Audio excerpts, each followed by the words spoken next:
grown-ups, I'm Sarah, the creator of Read with Miss Sarah. I want to start off by welcoming you to my channel and thanking you for trusting me to be a part of how your child is learning to read. I'm a certified teacher with a master's in education and specialized training in teaching kids to read, but the thing I'm most excited about is making learning to read at home a lot of fun. I made this channel for two reasons. The first is I've been a teacher, I've been a literacy coach, and right now I'm doing a lot of traveling, which means I can't do as much teaching as I would like to, and I really miss it. The other reason I made this channel is that as a teacher, I met a lot of adults who wanted to help their kids learn to read at home but felt stuck and felt like they just didn't know where to start. So I created Read with Miss Sarah to give you and your child a place to start. So you can come to Grown Up Corner for a jumping off point for what you can do with your child at home together, and you can go to my phonics lessons and have your child follow along and get some extra practice at home. Before I get into our first tip for Grown Up Corner, leave a comment. Let me know, what do you want me to talk about on Grown Up Corner and what kinds of videos do you want me to make to help your kids learn how to read. Today's tip is about reading fluency. I have two recommendations for you to help your child become a more fluent reader at home. Whether your child is in pre-K or 6th grade, if they're working on reading fluency, it's a good idea to read aloud to them. This could be your favorite book from when you were a child, a chapter book. It could be the book that your child won't stop reading this week. Really anything you all enjoy reading together. Reading aloud isn't just a really fun, great bonding experience, although it is those things.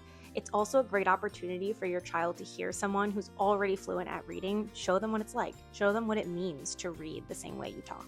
The next way you can build fluency at home is lots and lots of practice. When your child is reading a book they really like, it's actually a great idea for them to read it as many times as they want. As they're reading the book over and over, encourage them to read like they're talking. For some kids, it's helpful to pretend like they're reading the book to a younger kid.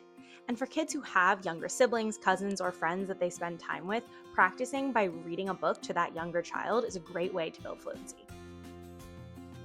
And as a bonus for today, here are a couple of things you want to steer away from. If your child has a book memorized, this isn't a good book to practice fluency with because they could basically say it with their eyes closed. That's not reading. If your child likes to guess, encourage them to look at the letters and the sounds they see instead of guessing the word. This helps them become readers who can read new words without needing a picture. Finally, and I know this one might sound obvious, steer away from books your kid doesn't like. Learning to read is really hard, it's not a natural process on their brain, and encouraging kids to find books they like will encourage them to be lifelong readers. For today, I'll leave you with this. I've met a lot of adults who are very stressed about helping their kids learn to read. It's an understandable feeling.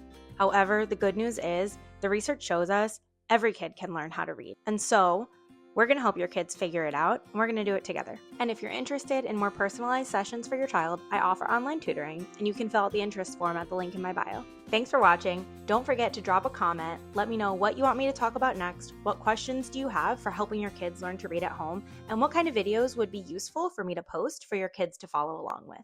See you next time.